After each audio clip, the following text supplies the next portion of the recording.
¿Qué tal a todos y todas? Qué gustazo estar acá. Mi nombre es Jerry González. Estoy apoyando aquí a David Rodas. Voy a estar apoyando en varios capítulos, en varios episodios del podcast de Divulga. Estoy muy emocionado acá. Y el día de hoy vamos a platicar con Lourdes Núñez. Ella es una gran querida amiga mía. Estoy muy emocionado. ¿Cómo estás, Lourdes? ¿Qué tal? Bien, gracias. Muchas gracias. ¿Qué tal, Jerry? Gracias por la invitación. Un gustazo. Les voy a presentar quién es Lourdes Núñez. Ella es bióloga egresada de la Universidad de San Carlos. Actualmente funge como coordinadora general del programa de conservación de los murciélagos en Guatemala y está actualmente también cursando una maestría en desarrollo rural en la Facultad de Agronomía de la Universidad de San Carlos de Guatemala. Y pues nada, realmente es un tremendo gustazo tenerte acá. Me encantaría preguntarte, primero que todo, ¿cómo empieza tu historia? ¿Cómo empezó todo tu desarrollo profesional? ¿Quién es Lourdes? ¿Quién es Lourdes? Bueno, en realidad es una historia muy extraña, ¿verdad? Porque, bueno, yo al principio quería estudiar otra carrera, nunca había pensado, o sea, tenía en la mente como que quería ser química bióloga. Y yo entré a la facultad siendo química bióloga y en mi primer año dije, esto no es para mí, y me cambié a biología. Entonces, pues fue una decisión dura, ¿verdad? Porque dije, bueno, ¿será que voy a tener trabajo cuando me gradúe? ¿Será que realmente la biología me va a gustar? Entonces me tiré al agua y me cambié a biología. Entonces creo que ahí comenzó, en el cambio de carrera. Pero lo traías desde pequeña, ¿no? ¿Tenías esa iniciativa de como te apasionaba? Pues eso es lo que me parece extraño, ¿verdad? Porque siempre cuando uno estudia biología, pues ya es una carrera arriesgada de por sí, y tú escuchas a toda la gente diciendo, ay, es que a mí me gustaba de niño irme a revolcar a la tierra y me gustaba agarrar animalitos y todo eso. Y a mí en alguna parte pues sí me gustaba, pero no es como que yo hubiera dicho, ay, no, yo quiero estudiar biología. O sea, como que yo sabía desde pequeña, no. Ajá, no sabía. Lo mismo. Ajá. No, creo que fue un proceso ya de grande, ¿verdad? Bueno, de grande, de adulta joven, de adulta joven. Entonces, pues al final creo que sí he logrado encontrar un camino aquí en la biología que sí me gusta mucho. ¿Qué fue lo que te hizo clic? Digamos, ¿cómo dijiste? No, química biológica no, pero biología sí. Pues solo lo miraba entre mis compañeros y yo decía, creo que a mí el hospital y la gente no me cala, creo que eso no es para mí. Entonces, bueno, ya en el proceso de estar en biología, fui aceptada en un curso de vertebrados amazónicos y me fui a Perú. Y okay. Sí, entonces tuve muy buenos profesores que pues en su época también, bueno, algunos ya estaban graduados, estos colegas peruanos y otros no. Pero sí me gustó muchísimo cómo ellos dieron ese curso. Y entonces dije, no, creo que a mí los vertebrados me gustan. Y precisamente fue una bióloga peruana quien me enamoró de los murciélagos. En este curso recibiste no solo, pues, entre todos los mamíferos, murciélagos, y dijiste, de aquí soy. Sí, o sea, teníamos era vertebrados en general, ¿verdad? Entonces recibíamos una parte como de herpetología, otra parte de aves y otra parte de mamíferos, y a mí en los mamíferos me quedé enganchada con los murciélagos, porque ella era muy, muy buena profesora. Entonces dije, creo que esto me gusta, creo que sí lo puedo hacer. Ok. Y es que justamente, digamos, yo que también soy biólogo, tuve algunas giras y también para colectar murciélagos es como una metodología bien específica. Entonces me imagino de haber sido bien emocionante colectar con todas estas personas que tenían tanta experiencia, tanta preparación para esto, y encontrar y entender y todo eso. Sí, o sea, pues yo no tenía idea, ¿verdad? Incluso este curso lo llevé antes de llevar zoología de vertebrados. Durante zoología de vertebrados más bien. Entonces, pues creo que me enganché y dije, desde ahí creo que ya tenía una idea. Dije, bueno, tal vez creo que sí puedo. Creo que tal vez esto es para mí, ¿verdad? Y qué interesante, porque justamente considero que los murciélagos tal vez no son como los animales más llamativos, digamos, cuando hablamos de cuestiones de conservación, ¿no? Entonces, por ejemplo, proyectos de conservación que se difunden al público en general es como los jaguares, sí, qué preciosos, hay que conservarlos. Las ballenas, no, sí, hay que salvar a las ballenas. Murciélagos tal vez no son tan sonados. No, y sí, creo que es un problema en general que se le da mucha atención a los mamíferos grandes, que está bien, o sea, completamente de acuerdo. Tienen muchos problemas con su situación de conservación, con su situación de tráfico. lo cual es completamente válido, pero hay que recordar que en la conservación, como tú bien lo mencionas, o sea, no solo son los vertebrados mayores, ¿verdad? Hay otro sinfín de como animales o taxones, ¿verdad? Que son fundamentales para el funcionamiento de las cadenas tróficas, ¿verdad? Y que justamente, ajá, también, digamos, dentro de los sistemas ecológicos, tanto los mamíferos grandes como los mamíferos pequeños van a tener, y todo el resto de vertebrados y todo el resto de animales y plantas, van a tener como sus propias interacciones y son clave para los ecosistemas. Sí, ¿verdad? ¿Qué tantos programas de conservación, digamos, se enfocan también en todos estos otros componentes? Me llama la atención, digamos, ¿consideras que se le está dando suficiente atención? ¿Hay nuevos programas para eso? ¿Has escuchado algo de eso? Pues en realidad yo solo tengo en presente aquí en Guatemala que, por ejemplo, WSA hace una campaña muy fuerte, tienen proyectos muy fuertes de conservación y de monitoreo de vertebrados, por ejemplo en las guacamayas, que probablemente, pues, en ese caso es mejor que Ronnie García lo mencione, ¿verdad? Pero también está, por ejemplo, la parte con Manolo García, que él trabaja mucho con el tapir, que sí, está en el programa para la conservación del tapir. Y bueno, también esos son los que yo más conozco, ¿verdad? También yo sé que hay grupos de aviturismo, de aves urbanas, por ejemplo, con Parinesa Dastume, o esfuerzos como individuales, pero que al final pues sí tienen como eco en conocer como las partes científicas, pero también tienen como un alcance ciudadano, ¿verdad? Sí, justamente. Pues regresando a tu historia, me contabas, entonces llevaste este curso y dijiste, murciélagos, de aquí soy, me encanta. Uh-huh. Y luego seguiste llevando tus cursos. ¿Cómo la escuela de biología o cómo tu licenciatura en biología te fue relacionando con los murciélagos? Pues en realidad fue porque en cuarto año, ¿verdad? Tenemos el EDC, que son las prácticas con la comunidad, y no tenía unidad de práctica. O sea, sí tenía como alguna pensada, pero dije, no, creo que aquí esto no va a funcionar. Entonces, afortunadamente, pues buscando, ¿verdad? Encontré el programa para la conservación de los murciélagos de Guatemala, y que afortunadamente pues Luis Trujillo, que era el coordinador en ese momento, me abrió las puertas y bueno, ahí quedé, ¿verdad? Qué interesante, el programa de conservación de los murciélagos de Guatemala. Ok, ¿Cómo funciona este programa? Pues bueno, mira, en realidad es un poco complejo, ¿verdad? Bueno, no tan complejo.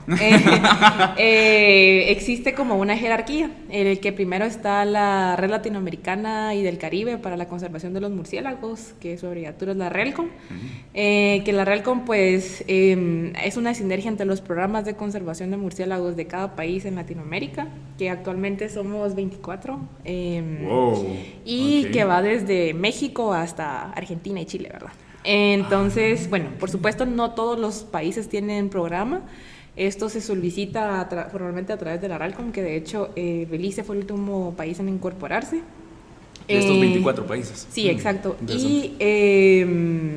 Y bueno, de hecho incluso Guatemala fue uno de los primeros en crear su programa, ¿verdad? Junto con Costa Rica y México. La verdad, okay. Entonces, bueno, de hecho el PCMG va a cumplir 20 años este año. ¿Este año? Ajá. ¿En qué mes? En octubre es nuestro 20 aniversario. Y bueno, en realidad pues la RELCOM tiene su junta directiva, ¿verdad? Que nuestra líder es una bióloga argentina, es Mónica Díaz. Pero pues a ellos tienen ella es como la coordinadora general de toda la RELCOM, y aparte tienen un coordinador de educación ambiental, un coordinador de investigación, y pues otros coordinadores ahí, ¿verdad? Que apoyan como a la RELCOM en general.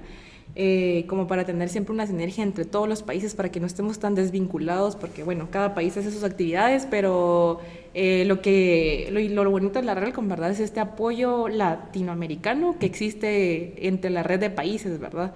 Que siempre existe esa ventana o esa puerta de que, bueno, tal vez yo no conozco un poco de este tema, pero yo sé que alguien en México sí, ¿verdad? Entonces, bueno, voy a contactar a esta persona en México, y como somos del programa, ellos son del programa de México y nosotros somos del programa de Guatemala, a lo mejor y podemos apoyarnos mutuamente en alguna situación, ¿verdad? Que no tengamos como tanto conocimiento. Qué interesantísimo. Y sí nos ha funcionado bastante, ¿verdad? Entonces, pues la RELCOM tiene 3 objetivos principales, que es conservación, investigación y educación ambiental. Y cada programa se rige bajo esos mismos 3 objetivos. Y aparte, pues, tenemos en Guatemala, somos parte de la Estrategia Centroamericana para la Conservación de los Murciélagos, que pues ahí, como bien su nombre lo dice, son los países centroamericanos, que esta tiene un poco menos de tiempo, más o menos unos 11 años. Sí, 10, 11 años, porque se comenzó a crear a finales del año 2010, si no estoy mal. Y al final, pues, está conformado por Guatemala, Honduras, El Salvador, Costa Rica, Nicaragua y Panamá. Entonces, bueno, aparte de eso, tenemos tratamos de mantener esa comunicación entre los países centroamericanos, como para apoyarnos mutuamente también, ¿verdad? O sea, tratamos de que aparte de que tenemos a la RELCOM, tenemos a la estrategia y tratamos de siempre vincularnos y mantener una relación pues estrecha en lo que cabe, ¿verdad? Porque como esto es un trabajo voluntario, en realidad pues uno tiene su propio trabajo, ¿verdad? Y aparte tiene el programa, entonces uno realmente trata de hacer lo que cabe en sus manos y objetivos como un poco más claros, ¿verdad? Para que funcione. Qué interesante, me llama la atención. Entonces tenés una red latinoamericana de 24 países y todos están trabajando por la conservación de los murciélagos. Interesante. ¿De dónde sale? Y bueno, también está esta estrategia centroamericana. ¿De dónde sale? Que entiendo es más reciente. ¿De dónde sale esta necesidad de un trabajo a nivel centroamericano? Pues yo creo que en realidad es precisamente por la misma historia sociocultural Sí. y bueno, ecológica también, ¿verdad? Porque tenemos que dejar de ver como los países como las fronteras políticas, sino verlo como un todo, ¿verdad? Sí. O sea, que realmente, bueno, está Mesoamérica, que viene desde el Istmo de Tehuantepec hasta los lagos de Nicaragua, ¿verdad? O sea, que no solo somos nosotros, ¿verdad? Que incluso ahora ya estamos dentro de la estrategia de murciélagos de Mesoamérica, precisamente para incluir a esa parte del sur de México, porque hay mucha interconectividad entre decir, bueno, culturalmente, ¿verdad? Son muchas cosas que compartimos. Sí. Y pues dejar de ver precisamente eso, ¿verdad? Dejar de ver a los individuos como que aquí ya está la frontera entre El Salvador y Guatemala, aquí ya no pasa ningún murciélago, ¿verdad? Eso no pasa. Como que el murciélago dijera, no, ahí ya es El Salvador, no, como que no. Ahí ya no puedo pasar, ¿verdad? Entonces, no es eso, es precisamente bajo esas necesidades de fortalecernos como bloque, ¿verdad? Para afuera, porque somos países muy pequeños, o sea, y realmente quien pues nos ha llevado como es un pionero realmente en Centroamérica es Costa Rica, ¿verdad? O sea, ellos tienen un sistema muchísimo más como coordinado. Lo mismo pasa en México. En México están muy bien organizados y a pesar de que es un país enorme, ¿verdad? Ellos están muy bien organizados y creo que podemos aprender de ellos, ¿verdad? Principalmente. En cuestión de conservación de murciélagos están bien organizados. Sí, o sea, Costa Rica está súper mapeado todo el país, ¿verdad? Y pues esperamos tratar de replicar eso aquí en Guatemala también, así como lo tienen en México, que en México está muy bien mapeado, pues todo, ¿verdad? Casi todo. Y bueno, justamente hablando de eso, te quisiera preguntar, ¿cómo se ha desarrollado en estos 20 años del PCMG? ¿Cómo se ha desarrollado? ¿Cuáles son sus objetivos? ¿A dónde van? ¿Qué proyectos tienen? Pues sí, en realidad ha sido un poco pausado, ¿verdad? Pues yo me incorporé al programa de murciélagos en 2015 como voluntaria y pues he ido escalando a ser coordinadora de educación ambiental, a ser la coordinadora general actualmente, ¿verdad? Creo que es un proceso largo que pues lleva tiempo y afortunadamente siento que pues el apoyo que hemos recibido tanto de los antiguos como miembros o que ahora son nuestros colaboradores ha funcionado mucho, ¿verdad? O sea, como que no dejarnos como estar solos, ¿verdad? Siempre como buscar el apoyo de los biólogos que ya estuvieron y de las biólogas también y para tratar de fortalecer como los programas, ¿verdad? O sea, los proyectos, las actividades de educación ambiental y pues eso, como tratar de seguir esa línea, ¿verdad? De buscar lo mejor o lo factible para los murciélagos, para la conservación de los murciélagos. Sí. Pensando justo en los proyectos, me comentabas que hay distintas como líneas de trabajo, ¿no? Que serían investigación, educación ambiental y conservación. ¿Cómo se han desarrollado? Bueno, realmente quisiera preguntarte la historia en general, digamos, ahora que tú empezaste en 2015 en tus prácticas, me contaste. Entonces, has estado 7 años ahí y ahora sos coordinadora general. ¿Cómo ves ahora que se van desarrollando los proyectos? ¿Qué proyectos tienen? ¿Hacia dónde van orientados dentro de estas 3 líneas de trabajo? Pues sí, en realidad, afortunadamente estamos logrando como llenar todas las casillas, ¿verdad? Es importante saber que sin investigación no se puede hacer conservación, ¿verdad? O sea, no puedes hacer uno sin el otro. Y siempre es importante involucrar a la gente, a la comunidad, a las comunidades en las que estemos, ¿verdad?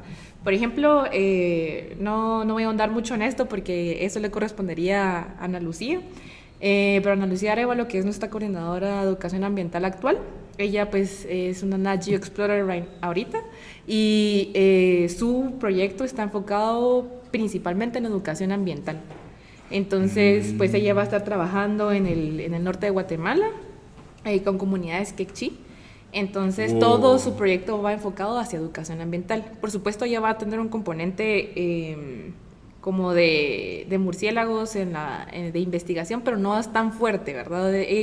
Su enfoque es más hacia la educación ambiental. ¡Wow! ¡Qué increíble! Y digamos, me llama la atención porque siento que dentro de la formación que nosotros tuvimos en la Escuela de Biología, al menos en la Universidad de San Carlos, no tenemos como tan fuerte ese componente de educación ambiental. Tenemos en unas prácticas, sí damos charlas, pero realmente enfrentarte a la sociedad guatemalteca, llegar y decir, bueno, veo este déficit, podríamos decirlo, de educación ambiental, o esta necesidad de construir educación ambiental entre las dos partes, entre las comunidades y yo. ¿Cómo ha abordado Ana Lucía esto? ¿Has estado, digamos, dentro de la dinámica de eso? ¿Has podido apoyarla o ella te ha comentado? Pues en realidad Analu está comenzando ahorita su proyecto, ¿verdad? Bueno, estamos pensándolo porque, pues, afortunadamente ella me apoya a mí en mi proyecto, yo la apoyo a ella en su proyecto. Entonces, yo no tengo tan gran empapada de cómo ella va a abordar algunas cosas, pero sí puedo hablar desde la perspectiva, por ejemplo, de la ciencia ciudadana, o de cómo hemos tratado de involucrar, pues yo sé que tal vez ha estado muy centralizado aquí en la ciudad, pero, por ejemplo, como programa hemos tratado de involucrarnos siempre en las actividades que es el Jardín Botánico y el Museo de Historia Natural. También hemos apoyado a guías comunitarios, por ejemplo, en el norte de Petén, en la aldea Cruce dos Aguadas. También lo hemos hecho a través de César Fuentes, cuando pues él estaba en la junta directiva, que él estaba haciendo su BPS en Arcas, Hawái. Y entonces pues fuimos a dar un taller, ¿verdad?, de educación ambiental a los pesqueros, a los lancheros también, o a las personas, ¿verdad?, que estaban involucradas dentro de esa comunidad.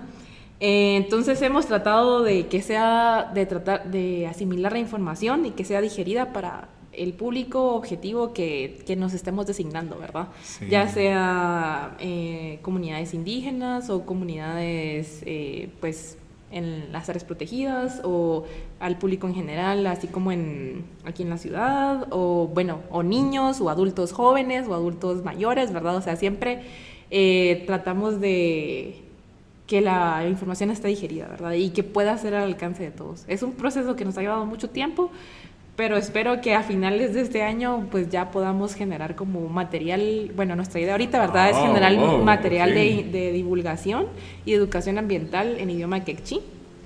Entonces ese es como nuestro primero, pero obviamente quisiéramos que esto fuera para otras personas, ¿verdad?, para otras comunidades lingüísticas, que ya no solo sea quechí, por ejemplo, que podamos tratar de traducirlo en cachiquel o en quiché o en mam, o bueno, es que son 22 idiomas, ¿verdad? Entonces sí, puedes contextualizarlo, ¿no? O sea, y entender que la realidad guatemalteca es tan diversa. Sí, y también hay que pensar, ¿verdad?, que no porque uno esté haciéndolo con las comunidades quechí, lo pueda replicar en las comunidades quechiquel. Hay que entender que ambos tienen realidades similares pero diferentes, ¿verdad? Entonces uno tiene que tratar de direccionar esa información de la manera más adecuada, ¿verdad? Sí, puedes entender el contexto sociocultural.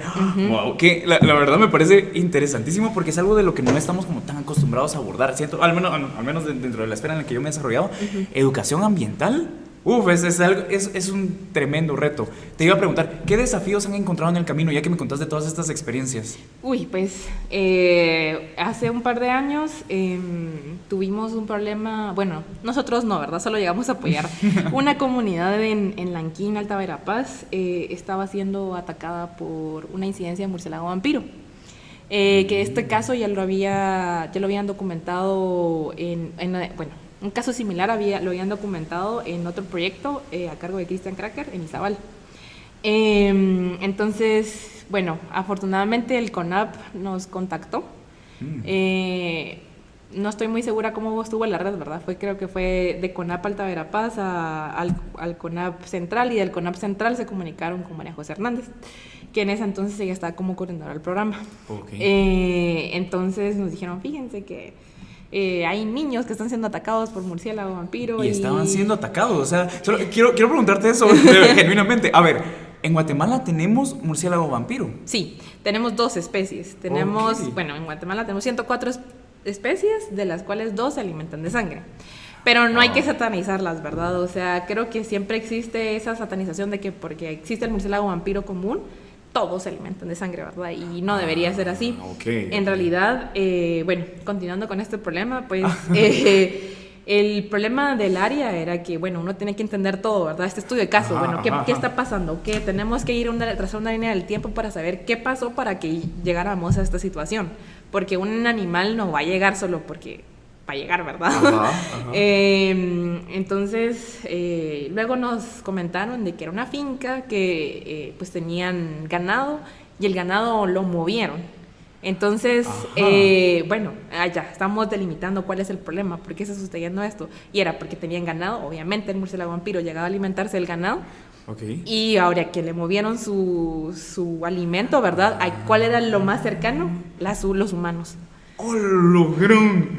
Ajá, exactamente. Bueno, y también hay que entender la realidad, ¿verdad? Que pues estas es gente pobre realmente, o sea, que viven en estructuras, en viviendas que son muy básicas, ¿verdad? O sea, de madera o de bambú, quien pues facilita, ¿verdad?, la entrada de estos murciélagos a las viviendas, porque, bueno, los murciélagos vampiros son muy peculiares, ¿verdad? Ellos, para no ser detectados, pues caminan. Ellos vuelan, o sea, tienen la capacidad de volar, pero también vuelan. Tienen unos pulgares muy, muy desarrollados. Entonces lo que hacen es como caminar, ¿verdad?, en el suelo. Como que van arrastrándose.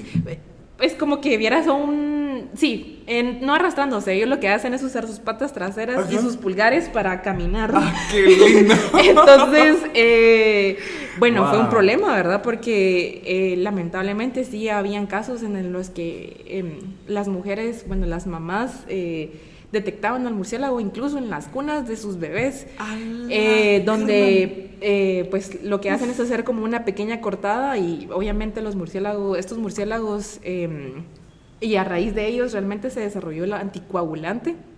Wow. Porque su saliva pues produce un anticoagulante, ¿verdad? Porque ellos hacen el corte y lo que hacen es lamer. O sea, también para que siga fluyendo la sangre. Siga fluyendo la sangre, ajá. Wow, entonces, pues sí, eso pues es un problema de salud pública realmente, ¿verdad? Porque aunque la incidencia del virus de la rabia es muy, muy bajo, pues nunca hay que descartarlo, ¿verdad? Sí, justamente. Pero ese es el problema, ¿verdad? Que satanizan y dicen, no, es que todos los murciélagos transmiten la rabia. Y no es así.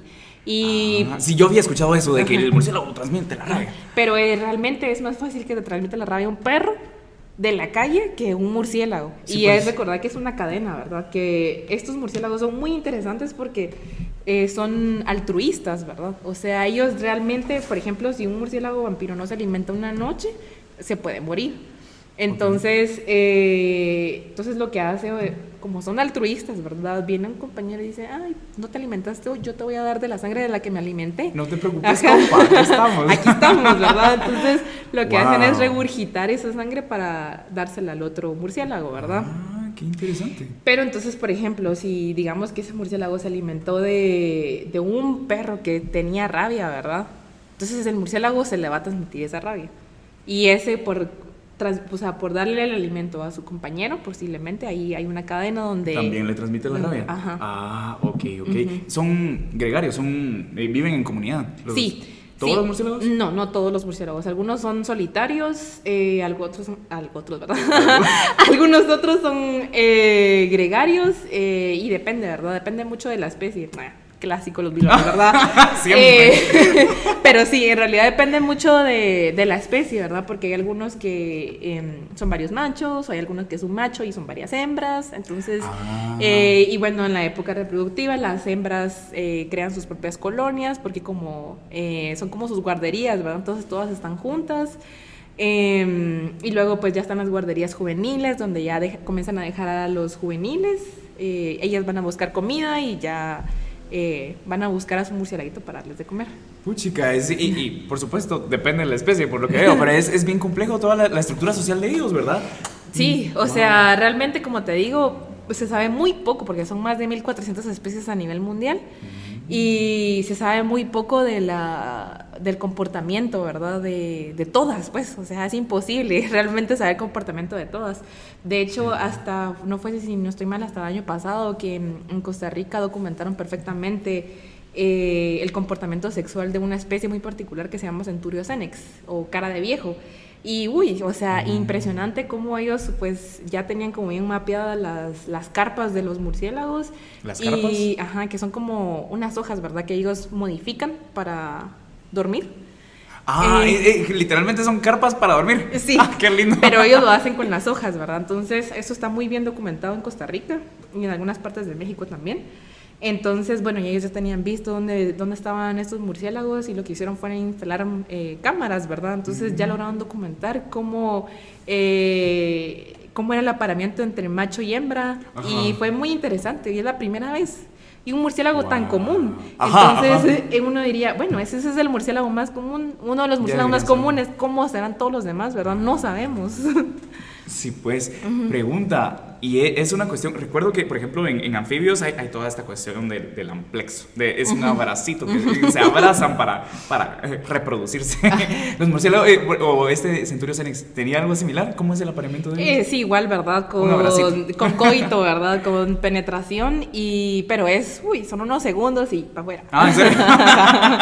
¡Qué risa! Sí. Qué interesante. Y hablando justo de eso, pues viendo cómo lo tienen en Costa Rica y que este es uno de los primeros esfuerzos para ver el comportamiento. ¿Qué tanta información tenemos en Guate, no de comportamiento, sino en general de murciélagos? ¿Qué tanto se han estudiado? Pues se han hecho como esfuerzos individuales, ¿verdad? O de proyectos. Y creo que esa es una de las cosas que tenemos en general, ¿verdad? Una debilidad a nivel nacional, que es la falta de fondos para investigar. Que es un problema, ¿verdad? Que nosotros todavía vamos en el proceso de documentar riqueza en áreas. Que es lo más básico, ¿verdad? Sí, eso ya lo tuvimos que haber terminado hace 10, 15 años y seguimos en el proceso de eso, ¿verdad? Sí, pues. Y por supuesto donde hay más documentaciones en algunas partes de las áreas protegidas, ¿verdad? Donde generalmente son más fáciles conseguir fondos, por ejemplo, para la Reserva de la Biosfera Maya. Hay mucha información en comparación del resto de Guatemala, por ejemplo, o a través de este proyecto que tuvo Jorge Hermín López, que eran los bosques secos de Guatemala, y pues donde también estuvo trabajando José Cajas y ahí donde logró hacer su tesis. Y, o sea, pero son como muy aislados, ¿verdad? Sí, o sea, lo ideal sería tener mapeado todo Guatemala, o al menos como un punto, ¿verdad? Algunos puntos en cada municipio de Guatemala, más de los 300 municipios que tenemos acá. Entonces, hace falta ahí. Yo creo que ese es uno de los problemas para investigar murciélagos en Guatemala, y de que no tenemos como tanta información a ese nivel de comportamiento. Es eso, ¿verdad? Que, o sea, vamos por cosas muy básicas aún, pero pues es complicado conseguir fondos en el país, ¿verdad? Lamentablemente. Entonces hemos tenido que estar optando a aplicar afuera para tener conocimientos básicos de nuestras áreas, ¿verdad? Del país. Bueno, y aquí viene algo importante, digamos, ¿cómo convence? Bueno, porque faltan fondos y, digamos, los escasos fondos que pone a disposición, digamos, CONCYT, todos los investigadores de todas las ramas de la ciencia de Guatemala nos estamos peleando por eso. Entonces, la cuestión es, bueno, me imagino que entonces es importantísimo, entonces, demostrarle a estos entes y a la sociedad guatemalteca lo importante que es estudiar murciélagos. Entonces te pregunto, ¿cómo le haces tú para demostrarles por qué son tan importantes los murciélagos? Pues mira, en realidad los murciélagos son importantes como cualquier otro taxón de animales, ¿verdad? O de la biodiversidad que hay. Pero lamentablemente estos tienen como muchos estigmas, ¿verdad? Tienen muchos estigmas occidentales, de influencias occidentales, y el peor es Drácula. Es una obra literaria muy importante, pero a raíz de Drácula hubo mucho estigma en los murciélagos. Entonces, ¿qué era eso, verdad? Que bueno, si me voy a morder un murciélago, me voy a comer bien en vampiro. Bueno, no es así, ¿verdad? ¿Y lo has escuchado de la gente? Lo he escuchado de la gente. Por eso es muy importante decir, bueno, tenemos que trazar esta línea de conocimientos básicos y biológicos en el país para posteriormente hacer conservación y finalmente hacer educación, ¿verdad? Wow. O sea, no puede ir uno sin el otro. Sí. Entonces eso como es uno de los estigmas, luego el virus de la rabia y finalmente lo que tenemos actualmente que es lo del COVID, ¿verdad? Que sí, eso vino a complicar todo. Lamentablemente hay mucha desinformación alrededor de esto y pues para mí uno de los mejores quiropterólogos de Latinoamérica ha tratado hacer como enormes esfuerzos para tratar de divulgar información adecuada y correcta, ¿verdad? Que es el caso de Rodrigo Medellín, que al final es una batalla súper fuerte contra los medios porque lamentablemente hay mucha polarización de la información, ¿verdad? Hay mucha como sensacionalismo alrededor de ella también. Y me recuerdo que a María José y a mí nos entrevistaron en Radio Universitaria precisamente para tratar de mitigar la desinformación alrededor del COVID, que estaba muy reciente, ¿verdad? No sabíamos mucho a principios de 2020. Sí, pues. Entonces estábamos como, ¿cómo vamos a tratar de convencer a la gente de que no es culpa de los murciélagos, ¿verdad? Tenemos que ir como tratar de, como te dije anteriormente, ¿verdad? De digerir la información para que sea asimilada de la manera más adecuada para el público. Sí, y en este caso, por ejemplo, es de que, bueno, tenemos que entender que existe el tráfico de fauna silvestre, que existen mercados ilegales, ¿verdad? O si son legales, pues que trafican animales ilegales, ¿verdad? Y pues en el caso de los murciélagos, que fue esto de que, por una sopa de un murciélago, ¿verdad?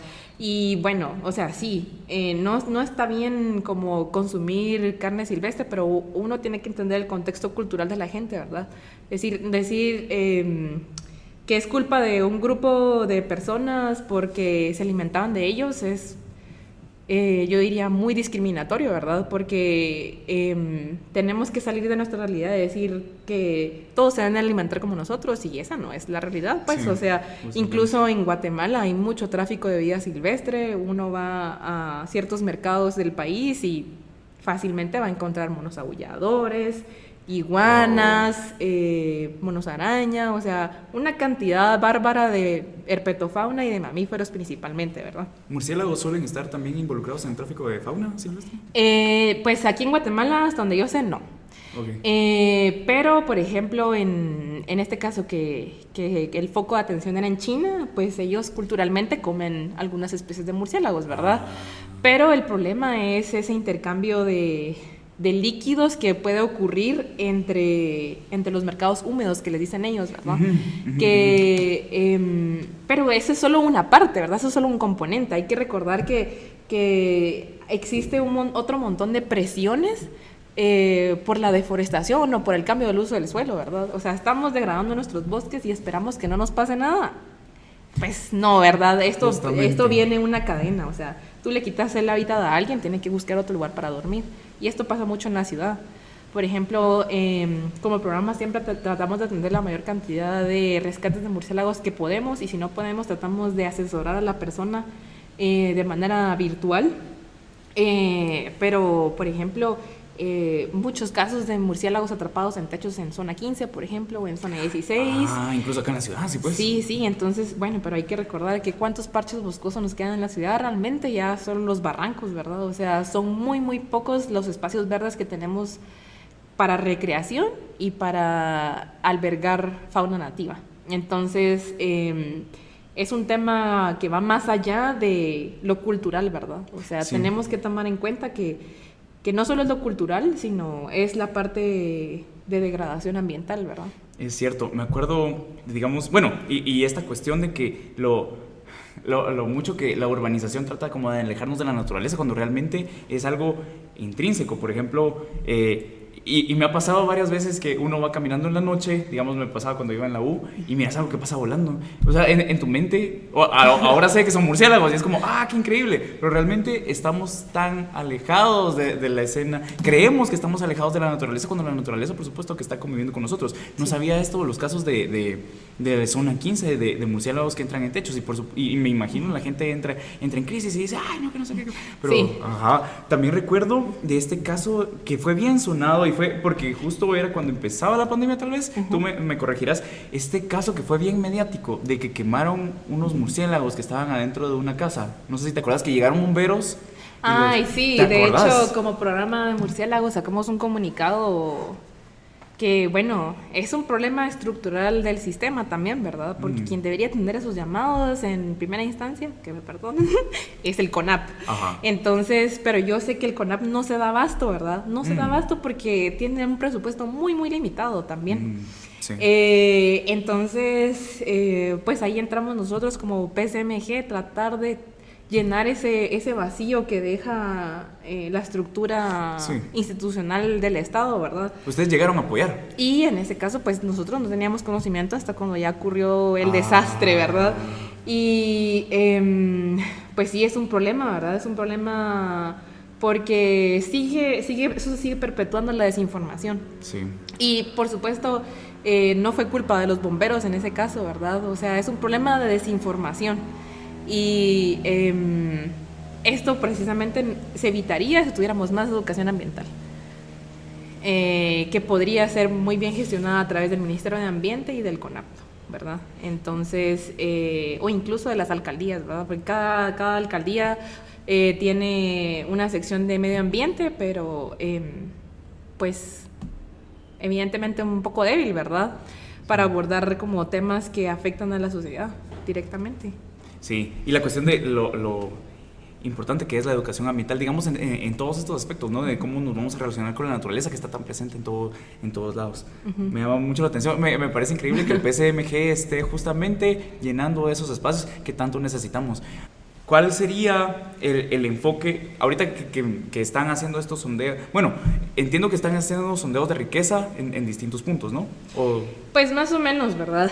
Como te digo, todo es dinero al final, ¿verdad? Lamentablemente. Entonces, afortunadamente, voy a hablar desde mi perspectiva personal, de lo que yo he vivido, ¿verdad?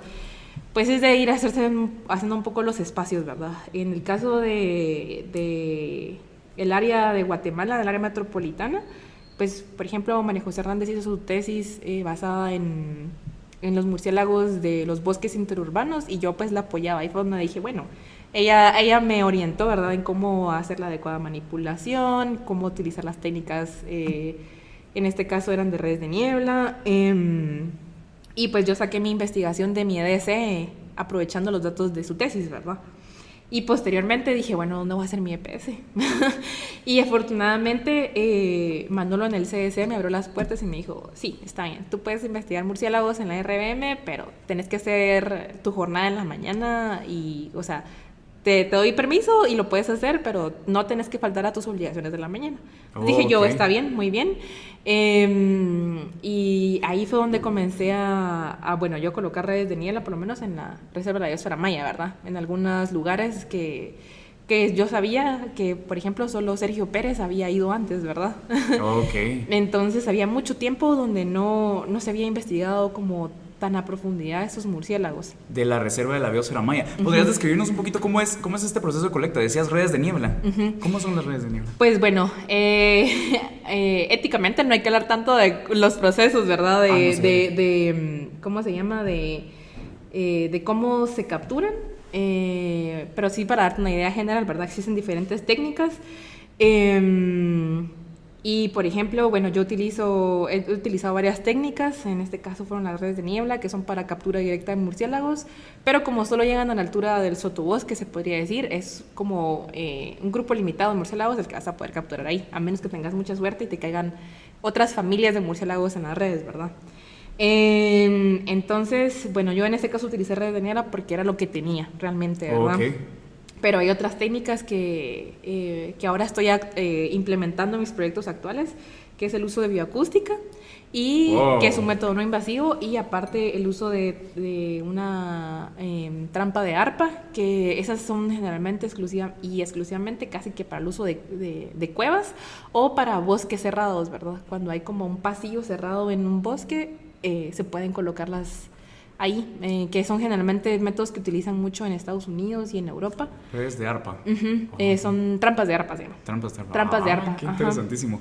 ¿Y tú qué te has desarrollado? Bueno, me contabas de que te ibas en el EPS a meterte al bosque de la reserva de la biosfera maya.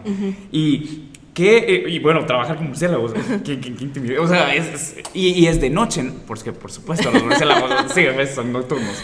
¿Qué desafíos en todo lo que te has desarrollado dentro de todos tus proyectos? ¿Qué desafíos implica trabajar, hacer investigación en murciélagos, digamos, en el contexto de Guatemala, ¿no? Uy, pues mira, en realidad eso es una muy buena pregunta porque pues actualmente yo estoy becada con la Sociedad Zoológica de Londres en un programa que ellos se llama Edge of Existence, ¿verdad? Oh, ok. Que son evolucionariamente distintos, sería la traducción, y críticamente amenazados. Entonces, por ejemplo, yo cuando estaba en mi EPS y en todo esto me sentía muy segura porque eran áreas protegidas de la universidad y yo no iba sola, pues iba con un equipo que en ese entonces habían 2 proyectos ahí, que era el proyecto carpológico del Jardín Botánico y nosotros como CDC. Entonces, pues me sentía muy tranquila porque estaban los guardarrecursos ahí y tenía pues el apoyo de mis compañeros de sus proyectos también, que les agradezco enormemente, que de verdad me han hecho ganas ir a cambiar de cámaras trampa en la mañana y trabajar murciélagos en la noche porque es muy desgastante, ¿verdad? Y eso fue una cosa, ¿verdad? Pero ahorita que me ha tocado como liderar este proyecto, así decir, bueno, yo soy la líder de este proyecto.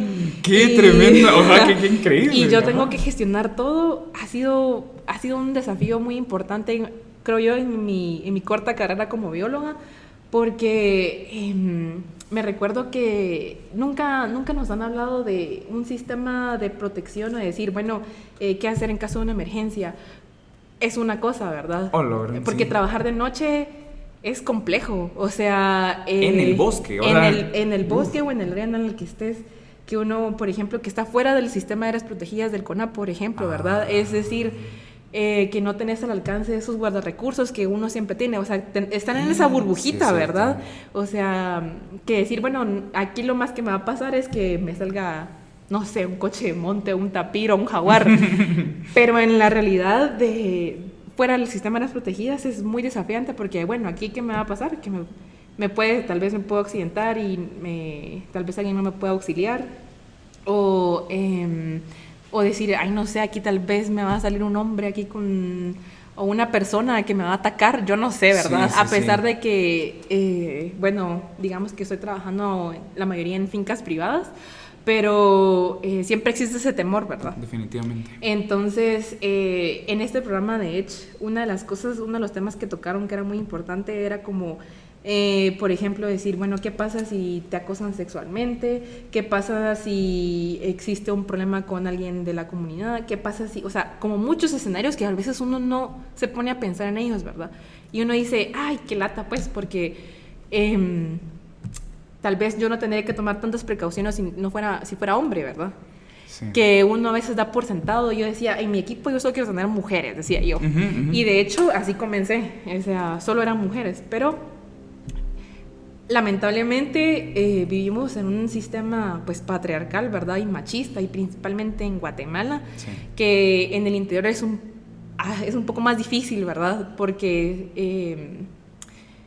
el simple hecho de que, o sea, ahí no vale que seas profesional porque igual, sos mujer, entonces como que no nos importa lo que digas, ¿verdad? ¿Te ha pasado? Sí, me ha pasado y ha sido un desafío muy fuerte, pero afortunadamente he logrado sobrellevarlo y pues yo solo espero que continúe así, ¿verdad? O sea, que es creérmela, ¿verdad? Creérmela de que estoy y gané esto por algo, pues. No, ¿verdad? definitivamente. E incluso eso es hacer lucha contra el sistema, ¿no? O sea, el tú llegar a estos espacios y decirles, bueno, las cosas van a ser así, así, así, enfrentarte a estas a todo este pensamiento cargado de machismo me imagino que debe ser un reto.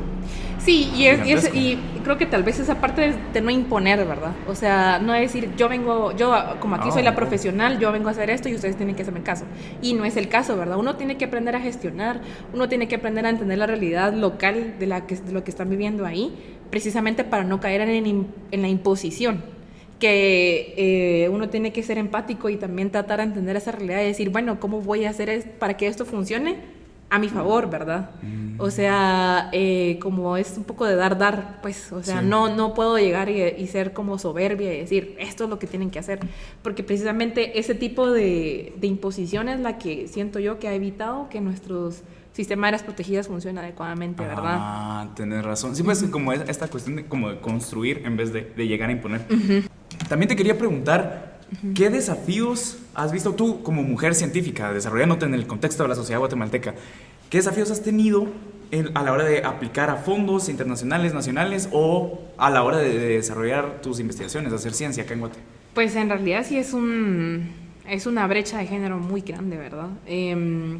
Primero porque yo hasta ahora que ya me gradué he visto que más mujeres y niñas se han interesado en la ciencia, ¿verdad? Por eso es tan importante la ciencia ciudadana, pienso yo, como para sentar ese precedente y esa inspiración, porque a mí me ha quedado claro que a mí quien me inspiró a estudiar murciélagos fue una mujer. Y bueno, afortunadamente quien me siguió apoyando fue un hombre, ¿verdad? Pero sí es complicado porque, por ejemplo, a veces nos ocurre esto del síndrome de impostor, ¿verdad? De decir, ay, es que tal vez no soy lo suficientemente buena, o tal vez no voy a poder, o tal vez no me van a seleccionar. Como que es un bloqueo mental bien fuerte, ¿verdad? Más ahorita en épocas de pandemia y de decir, visibilizar todas estas enfermedades mentales, como es la ansiedad, la depresión, etcétera. Y bueno, eso sigue sumando, ¿verdad? No pareciera, pero está ahí.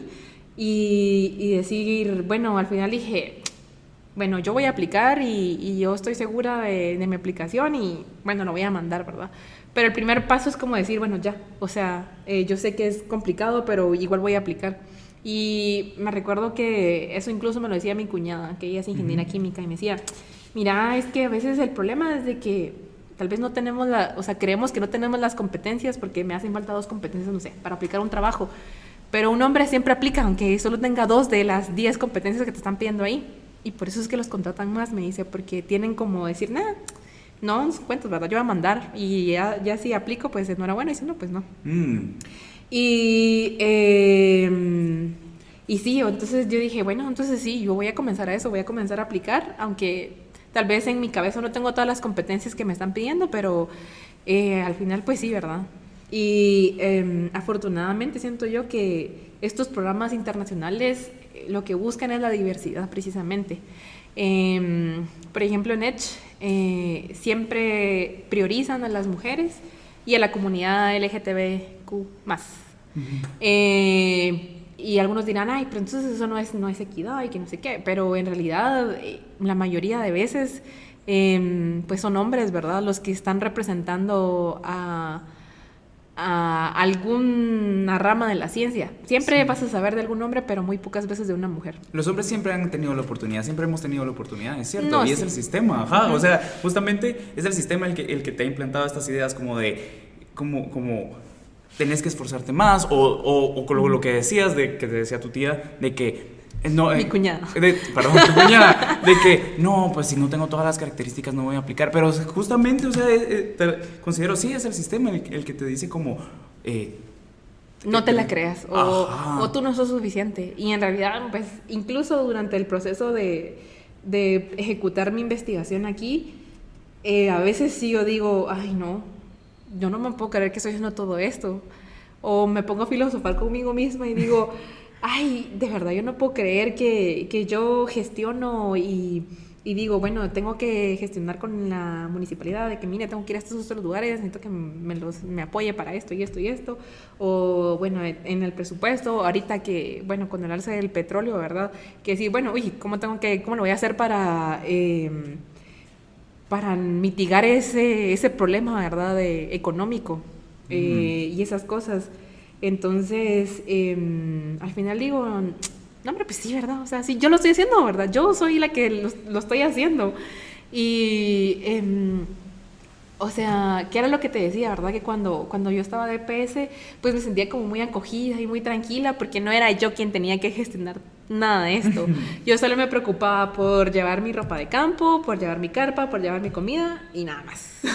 Entonces, creo que es un bonito desafío y tenemos que seguir pensando como mujeres de que sí, que somos capaces y que me la creo y que yo estoy haciendo esto, ¿verdad? Y creo que algunas de las cosas a veces es de que no, bueno, no sé si es por la generación, porque si soy millennial o porque, no sé, ¿verdad? A mí casi no me gustaba publicar en redes sociales estos logros, pero luego dije yo, bueno, o sea, sí lo voy a hacer porque creo que es precisamente eso de que no, tal vez no nos publicitamos, no sé si esa es la palabra adecuada, lo suficiente para decir, hay otras mujeres detrás, o sea, hay otras mujeres que están haciendo lo mismo, ¿verdad? Sí, y creo que, al menos en mi caso, la OWSD, o sea, la Organización de Mujeres para un Mundo Mejor aquí en Guatemala, me ha enseñado mucho eso y me ha ayudado a creérmela. Porque yo veo a todas esas mujeres que son mis compañeras de equipo y yo digo, wow, o sea, reinotas. O sea, yo digo, de verdad, las admiro un montón y yo de verdad espero que ellas sientan la admiración que yo siento hacia ellas. O sea, que de verdad ellas sientan que yo las admiro porque las admiro un montón. O sea, las que son biólogas, las que son economistas, las que son médicas, o sea, porque lamentablemente siempre nos dicen, ay, es que el peor enemigo de una mujer es otra mujer. Uy, sí, qué mucha misoginia detrás de eso, ¿verdad? Y en realidad nos han perpetuado tanto eso que nos creemos que de verdad una mujer es lo peor que le puede pasar a otra mujer.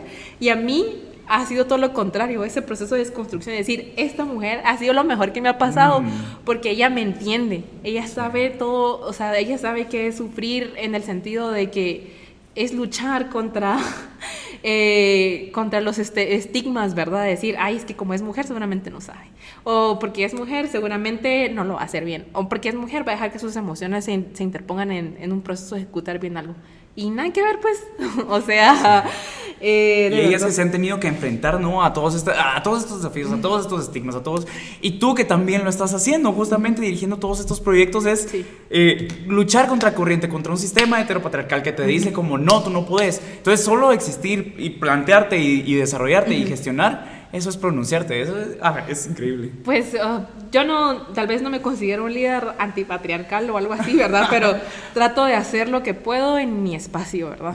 Y por ejemplo, creo que a veces lo que más me reconforta es Ana Lucía, que ella pues también ella es licenciada y todo, pero cuando ella hace esas pequeñas publicaciones de estoy aprendiendo mucho de Lourdes, ay, para mí siento que me dan ganas de llorar y decir, creo que tal vez sí lo estoy haciendo bien, ¿verdad? Creo que eso es lo que yo quería lograr, decir, inspirar a otras chavas y decir, no, hombre, muchos de ustedes también pueden, ¿verdad? O sea, que no se les meta ese síndrome del impostor porque somos igual de buenas. O sea, o a veces mejores. Y seguir abriendo espacios, justamente. Y lo inspirador que es para una niña ver a una mujer desarrollándose, siendo científica. Sí, exacto. Y, o sea, tal vez no va como tanto en el ámbito científico, pero me recuerdo que una vez mi mamá me llevó a una competencia de karate y yo estaba haciendo mis estiramientos antes de, pues, entrar al combate y me decía mi mamá, ay, hay una niña ahí que te está copiando en tus estiramientos. Y yo, pues era una niña que tenía 15 años, ¿verdad? O sea, ¿te imaginas? Hasta en esas cosas, o sea, son importantes, ¿verdad? Sí, justamente. Y recuerdo también, mi jefa que también hace karate, ella me contaba de que ella fue sensei y ha sido, bueno, realmente el mundo del karate está como muy dominado por hombres. Entonces ella siendo sensei, cuando ella estudió karate, casi solo habían niños y entonces ella se tuvo que dar duro contra los niños practicando. Ella se convierte en sensei y entonces cuando ella es sensei y coordina el gimnasio, se meten muchas más niñas. Sí. Y ve la mayoría. Ella abrió el espacio. Sí, súper bonito. Y de hecho me recuerdo que cuando yo también estuve haciendo mis prácticas como sensei ahí en el dojo, ¿verdad? Me recuerdo que una mamá se me acercó y me dijo, es que tu energía, Lourdes, me encanta porque yo veo que tú los haces correr y que hagan esto y que hagan lo otro, y que probablemente tal vez a un sensei hombre no se lo habían dicho antes, ¿verdad? Entonces es como decir, o sea, que desde pequeñas podemos ser ese cambio, ¿verdad? Esa pequeña semilla que tal vez le va a decir a una niña, ay, a mí tal vez lo que quiero es estudiar es ciencia, ¿verdad? O tal vez no quiero estudiar ciencia, pero me inspiro para seguir mis sueños y hacer otra cosa, ¿verdad? O sea, sí. como decir, sí podemos y hay que creérsela. Hay que creérsela porque si no, pues allá vienen como, ya nuestra mente nos juega a decir, ay, no, tal vez no. Pero bien, o sea, uno tiene que decir, sí puedo. Qué enriquecedor. Quería preguntarte sobre este programa Edge, me llama la atención. Tú planteaste un proyecto, ¿no? Y tú aplicaste a un proyecto y ellos te dieron el fellowship. ¿Cómo funcionó todo? Contame esa historia. Pues en realidad yo creo que fue un poco, no diría de suerte, porque yo sé que mi propuesta era muy fuerte, pero creo que fue suerte en el sentido de mi tutor, de quien me acogió y me dijo, sí, démosle. Pues precisamente gracias a estar en mi EPS en el CS con Manolo, pues él nos mencionó de este fellowship, ¿verdad? Entonces dije yo, bueno, voy a ver las bases, y dije, bueno, hay murciélagos, y sí encontré, dije, voy a ver si hay en Guatemala, y sí, está en Guatemala. Entonces dije yo, bueno, tal vez puedo plantear algo aquí, ¿verdad? Entonces hice un poco de investigación y dije, no, tal vez sí se puede plantear algo aquí, dije yo. Entonces afortunadamente en ese momento pues Krista Cracker estaba en mi vida y sigue estándolo, pero pues yo ya lo conocía desde antes, pero nunca había tenido como un acercamiento tan profundo con él. Y a raíz de este problema que habían ocurrido los murciélagos vampiros en Lanquín, pues ya teníamos una comunicación. Entonces dije, bueno, de nada pierdo preguntarle si quiere ser mi asesor, ¿verdad? Y me dijo, sí, está muy bien, démosle. Entonces, bueno, comenzamos a escribir la propuesta. Entonces, pues por supuesto es un proceso de aprender y de aprender, ¿verdad? Con tu tutor y de desaprender muchas cosas también, ¿verdad? Entonces yo decía, ay Dios, tal vez esto lo estoy escribiendo con las patas, pero no sé, ¿verdad? Entonces, no le da miedito, Entonces yo decía, bueno, yo voy poniendo mis ideas ahí, y entonces era una dinámica muy bonita, ¿verdad? Porque él me decía, mira, te voy a dejar marcado en rojo todo lo que deberías cambiar o cómo deberías mejorar tu redacción para que se entienda más, ¿verdad? Para que esté como más clara la idea, porque me dijo, la idea la tenés, pero hay que mejorar algunas cositas. Entonces... Casi que tú fuiste la principal en desarrollar la propuesta. Sí, porque de hecho, bueno, él me decía, tú sos, o sea, yo solo estoy apoyando, me decía, pero tú sos la de la idea, ¿verdad? Entonces, pues tuvimos muchas reuniones y afortunadamente me dijo, mira, yo creo que ahorita ya está. Y es eso bueno de decir, ay, o sea, qué bonito tener a alguien que te apoye con tanta experiencia, ¿verdad? Porque, bueno, él es muy joven, o sea, pero ya tiene su doctorado y ha tenido mucha experiencia tanto dentro y fuera de Guatemala, y yo creo que eso ha sido como un plus, ¿verdad? Que tener como esa experiencia externa, porque uno no lo sabe todo, pues, entonces es un proceso de aprendizaje. Y fue muy bonito. Entonces yo dije, bueno, voy a mandarlo esperando lo mejor. Y afortunadamente, pues, en diciembre me entrevistaron, en diciembre de 2020. Ajá. Pues en contexto ya de pandemia. Me entrevistaron y dije, bueno, que sea lo que sea, ¿verdad? Yo espero haber dado una buena entrevista y al final, pues, a finales de diciembre me notificaron que sí, había sido seleccionada. Entonces ya te imaginas así como, o sea, después de un año de pandemia, estar sufriendo y que súper incierta la cosa, cómo iba a estar y salió, ¿verdad? Entonces dije, bueno, o sea, no me lo creía de verdad, y a veces digo, no me la creo. Y a veces digo, no me la creo, que digo, ay, no puedo creer que yo esté liderando este proyecto aquí en Guatemala. Un proyecto de 2 años, ¿no? Sí. ¿Cuál es el objetivo principal de este proyecto y cómo se enmarca dentro del contexto de Guatemala? Pues mira, en realidad el proyecto es para conocer toda la ecología de Balanthropteris io, que es una especie amenazada, a pesar de que tiene una distribución amplia que va desde el Istmo de Tehuantepec hasta el norte de Guatemala y una parte de Belice todavía, es que solo habitan sistemas cavernarios. Y el problema de los sistemas cavernarios en esta parte de Mesoamérica es que pues son abiertos al turismo o son vandalizados. Oh, wow, Entonces, esa es como una hipótesis, ¿verdad? De que a raíz de esas presiones, pues la población viene en declive. Entonces hay muy poca información sobre esta especie. Entonces... ¿Cómo elegiste esta especie? Bueno, en realidad elegí la que estaba disponible en la lista de Edge, ¿verdad? Okay. Habían ciertas especies y esta fue la que... interesante, sí. Interesante. Entonces, a raíz de esto, pues dije yo, estaba aquí en las grutas del Nanquín, pues a sondear de cómo trabajar con la municipalidad, quien es el administrador oficial del parque. Es mucho de gestión, ¿verdad? Porque afortunadamente, digamos que como ya había ocurrido este problema de los murciélagos vampiros, yo ya tenía un tipo de conexión con el CONAP de las Verapaces. Okay. Entonces, como que ese proceso se facilita un poco más, ¿verdad? Porque afortunadamente, pues, con la buena relación que tenemos con el CONAP de Alta Verapaz, ellos nos hicieron favor de hacer la interconexión con la municipalidad de Lanquín. Y bueno, el resto es historia. Afortunadamente, pues hemos tenido una puerta abierta con la MUNI, porque pues precisamente ellos también requieren ese tipo de conocimiento básico de las grutas, ¿verdad? Entonces, han sido como muy abiertos con nosotros, y uno diría, uy, porque trabajar con instituciones del Estado también es un desafío, ¿verdad? Porque bueno, sí, muy bonita la parte de internacional, pero bueno, o sea, esta es la realidad de Guatemala, esto es lo que me tengo que afrontar. Entonces, pues ha sido un camino, pues no lineal, ¿verdad? pero ha sido enriquecedor, porque al menos ahora tengo como más herramientas para tal vez resolver problemas, direccionar la información y ese tipo de cosas.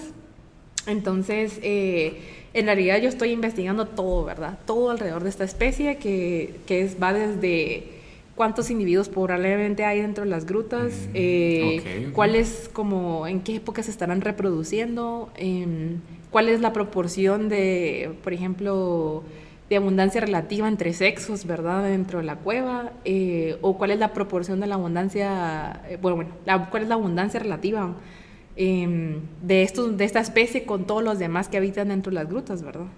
Interesante. Me llama también la atención lo que decías de, digamos, porque muy bonito hacer mi ciencia ahí, poder encontrar a los murciélagos y gestionar datos y todo por el estilo, pero realmente hacer ciencia en el contexto de Guatemala, todos los desafíos, eso es algo que no te cuentan en las clases y que luego te vas a topar en la realidad de la sociedad guatemalteca. Exacto.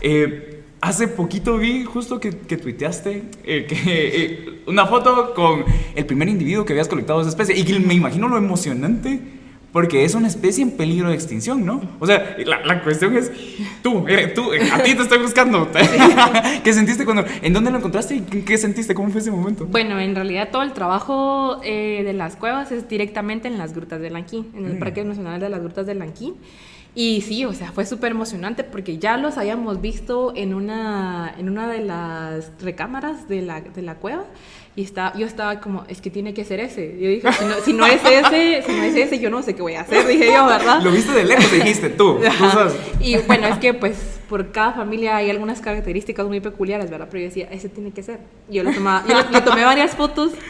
Y dije, bueno, si no es ese, yo no sé qué voy a hacer, dije yo. Porque como, a menos que lo tengas en la mano, puedes decir y estar 100% seguro, es este, ¿verdad? Sí, este animal. Entonces, afortunadamente, cuando cayó en la trampa de arpa, yo estaba como, Dios mío, dije yo, ¿verdad? ¿Será que sí es este? Bueno, entonces lo jalé, ¿verdad? Lo jalé de la bolsa y dije, creo que sí es este. Y Ana Lucía, quien estaba conmigo, me dijo, Lula, yo creo que sí es, me dice, yo creo que sí es. Bueno, entonces dijimos, bueno, sacamos rapidito y vamos a medirlo. Y cuando medí el antebrazo y algunas de esas características, dije, sí es. Y le dije, Ana Lucía, no, no, pues, o sea, un alivio así enorme. Dije, bueno, sí, estoy investigando el murciélago, o sea, sí era el que yo pensaba. Este chiquitillo es. Y sí está en esta cueva. Uf, o sea, súper alivio. Dije, estaba emocionada porque dije, bueno, este es el inicio de muchos meses más que me quedan por recabar información, pero aquí sí. Todo. Uh-huh. ¡Hala, qué chivero! Muy feliz. Cuando me hablas del Parque Nacional de Grutas de Lanquín, yo solo, la verdad es que no conozco. Uh-huh. ¿Cómo es? ¿Es solo una cueva? ¿O hay varias cuevas? ¿O es, digamos, un sistema interconectado de cuevas? Pues eso es lo que no se sabe, ¿verdad? Tampoco se sabe eso. Uh-huh. Afortunadamente, pues a raíz de la gestión dentro de la municipalidad, ahorita tiene un EPS que es geólogo que se va a encargar de mapear la cueva adentro, ¿verdad? Interesantísimo. Entonces, pues en general, Alta Verapaz tiene un sistema kárstico muy grande, ¿verdad? Precisamente en el área de Lanquín hay mucho karst, ¿verdad? Y hay varias cuevas, por ejemplo, yo estuve yendo a varias fincas uh-huh. y en cada finca hay cuevas. Ajá, puchica. Entonces, es un sistema cavernario que desconocemos. O sea, sabemos que las grutas de Lanquín es la principal, o sea, es la principal porque es enorme y es la más grande, ¿verdad? Pero no sabemos hasta qué extensión se han de interconectar.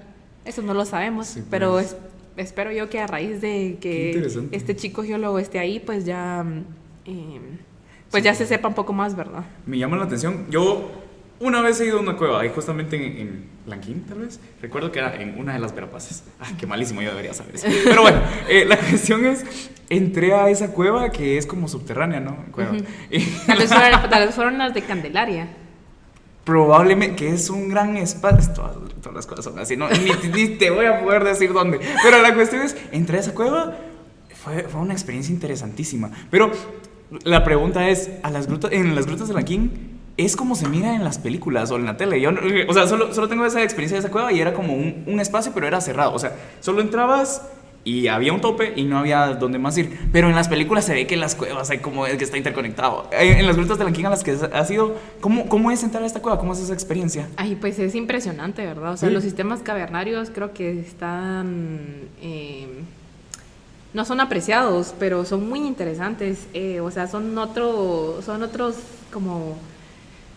otras cadenas, ¿verdad? Es súper interesante ver un montón de amblipígidos o cómo interactúan, por ejemplo, el guano es otro sistema que un montón de bichitos viven ahí, y aparte pues los murciélagos y esas cosas, ¿verdad? Pero, por ejemplo, en el caso de las grutas de Lanquín es una cueva muy grande, pero, por ejemplo, si uno se va hacia el lado de Semuc Champey, están las cuevas de Cambá, que son diferentes, ¿verdad? Porque estas ya son bajo agua. Entonces... He escuchado eso, es cierto. Entonces, realmente depende mucho de la cueva, ¿verdad? Y del enfoque que le tengan también, ¿verdad? Si es turístico, dependiendo, ¿verdad? Depende mucho de eso también. Pero en realidad lo poco que sabemos de las cuevas aquí en Guatemala es porque son turísticas. Sí, pues, uh-huh. Sí, pues. También escuché que estabas coordinando un proyecto Digi relacionado con este proyecto Edge. Sí, bueno, en realidad el coordinador oficial es Sergio Pérez, ¿verdad? Okay. Y está conformado igual por el mismo equipo que estamos trabajando en Edge, con Cristian Cracker, con Lida Leiva, Ana Lucía Arevalo y yo. Entonces, pues en realidad vimos la oportunidad, ¿verdad? De decir, bueno, no, pues ya tenemos Edge, deberíamos de buscar gestionar algún otro proyecto. Y afortunadamente salió lo de Digi. Y el componente que adicionamos en Digi fue la parte genética. Van a estudiar genética, ok. Sí, entonces, okay. Sí, ahorita estamos, ahorita en la última salida de campo, pues ya completamos como el primer lote de tejido, que fue el de Balantopteryx, ¿verdad? Entonces, pues estamos emocionados, ¿verdad? De saber qué vamos a encontrar. ¿Cuántos, cuando me decís lote, colectaron varios, o pudieron colectar tejido de varios murciélagos? Sí, de hecho... Sí, encontraste varios murciélagos. Sí, de hecho, de Balantopteryx encontramos más o menos unos 50 individuos. Uy, son un montón, ok. Y colectamos tejido de 35. O sea, lo que hicimos para evitar como es una especie en peligro, ¿verdad? Entonces, una especie amenazada, entonces dijimos, no vamos a colectar individuos, vamos a colectar tejido. Entonces lo que estamos haciendo es colectar tejido balar, Ovalar. No, alar. Alar, de ala. Ok, perfecto. Tejido alar de cada individuo. Qué increíble. Qué chido e interesante ver cómo lo lograron copiar, va a la par y entonces pueden como sacar más información, va a contribuir un montón más. Sí. Qué chilero, qué increíble. Y me encanta la idea de que hay todo este conjunto de personas que están trabajando en pro de la conservación y de la investigación en murciélagos. Sí. La verdad es que es un sueño. Yo quisiera algo así en plantas, sería lindísimo. Ese es el sueño. Sí. Te quería preguntar, bueno, y ahora, de aquí en adelante, ¿qué proyectos tenés proyectados a futuro? ¿Qué has pensado que querés para el futuro, para tu futuro y para el futuro del PCMG que estás coordinando? Pues bueno, al final todo tiene como un principio y un final, ¿verdad? O sea, yo no... Qué filosófico.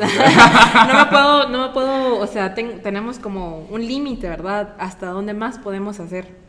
Entonces, lamentablemente algunas cosas pues son políticas, ¿verdad? Porque, bueno, yo digo, ahorita estoy como muy tranquila trabajando en las grutas de Lanquín y afortunadamente la municipalidad me ha apoyado mucho en la gestión de hablar con los finqueros que están alrededor de las grutas o con los dueños que están alrededor de las grutas y eso ha estado muy, muy bonito, ¿verdad? Pero yo sé que la realidad del país es otra, que una vez haya cambio de alcaldía o cambio de gobierno, esto puede ser muy diferente, ¿verdad?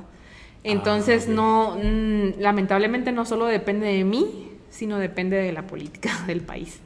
Entonces, si el alcalde que viene decide seguir invirtiendo adecuadamente en el turismo local, pues, en fomentar un turismo adecuado dentro de las grutas, creo que podría seguir tratando de dirigir mis esfuerzos hacia Lanquín aún, ¿verdad? Porque creo que tiene mucho potencial el lugar.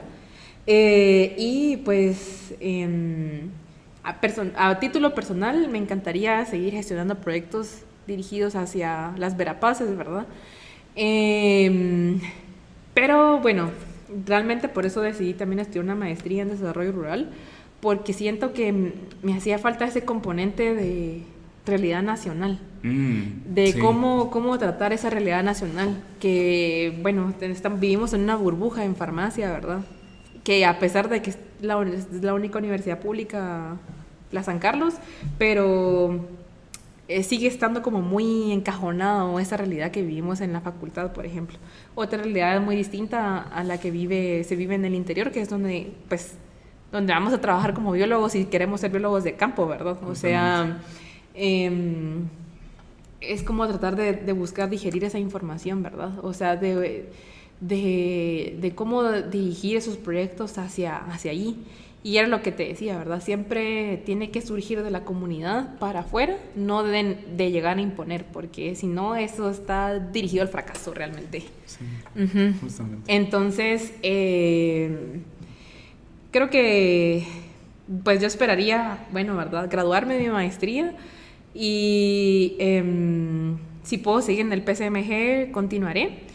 Pero igual siempre he querido pues ir a estudiar al exterior también, entonces no sé si después de que termine con Edge voy a decidir irme a Guatemala o sigo, ¿verdad? Creo que va a depender mucho de la situación en la que me encuentre en ese momento. Sí. Entonces no está como tan claro ahorita. Yo diría que quiero seguir, ¿verdad? A ver a dónde me llevan estos meses y dependiendo de eso pues ya tomaré una decisión de aplicar a una beca en el extranjero o seguir aquí en Guatemala gestionando.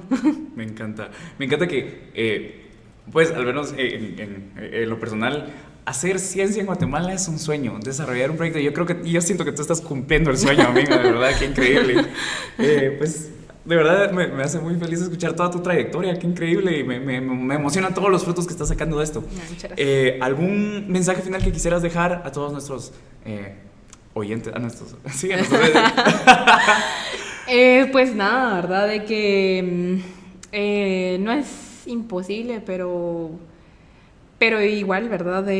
Toma su tiempo gestionar. Creo que para mí es muy importante tener un buen tutor y asesor, porque tu asesor no solo te va a asesorar en la parte metodológica o de objetivos o el alcance, sino creo que si hay una buena relación, este mismo tutor te va a llevar a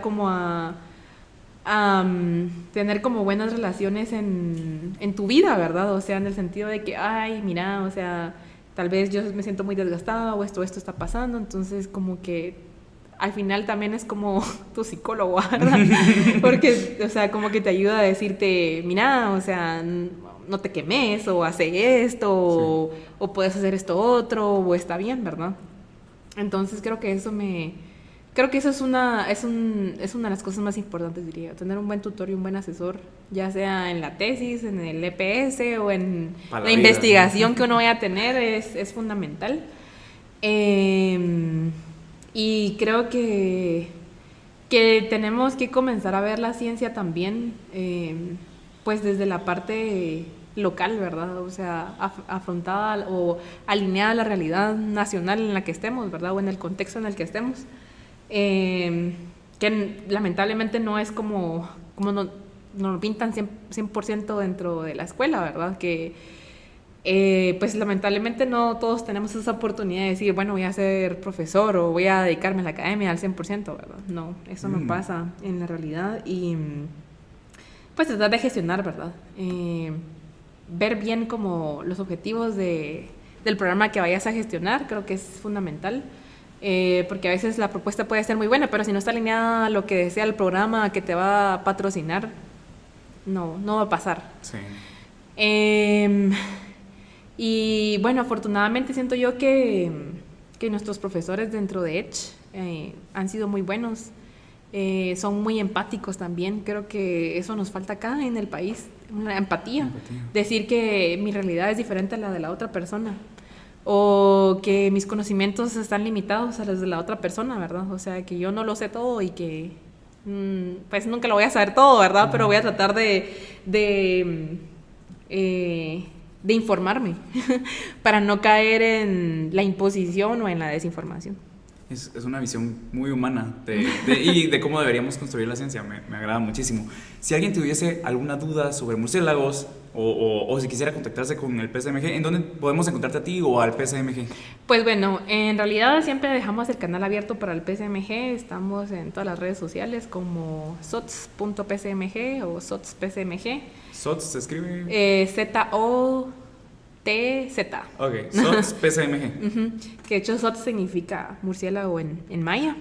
Y de ahí viene pues el nombre, y de hecho nuestro logo es un glifo maya del murciélago. Que ahorita estamos en proceso de modificar algunas cosas dentro de la imagen del programa también. Entonces pues estamos en Facebook, estamos en Instagram, estamos en Twitter, como SOTS-PSMG o como Programa para la Conservación de los Murciélagos de Guatemala. Y bueno, a título personal pues también el que tengo abierto es únicamente Twitter, o sea, como al público, ¿verdad? Es Twitter, pero pues igual me pueden contactar por correo, ¿verdad? Buenísimo. Sí, no hay problema. Pues no tengo palabras para agradecerte, de verdad, qué alegre escucharte. Escuchar es bien inspirador, escuchar a personas que están trabajando en ciencia acá en Guatemala y con una pasión tan grande por los murciélagos, por estos animales que no solemos ver pero que forman parte de nuestra vida y que ciertamente nos dan beneficios a todos y todas. Sí, claro. Sí, hay que recordar también que, bueno, lamentablemente una de las cosas que nos decían es que, bueno, no es bonito monetizar como los servicios ecosistémicos, pero lamentablemente a veces esa es la única forma en la que la gente entiende, ¿verdad? Monetizando, valorizando esos servicios ecosistémicos que nos brindan, por ejemplo, ¿verdad? Cabal. Bueno, te agradezco muchísimo tu tiempo. Gracias por tu tiempo, gracias por todo tu conocimiento que nos compartís. Sí, claro. No, gracias por la invitación, de verdad. Un gustazo. Bueno, y nos vemos hasta la próxima semana. Un gustazo.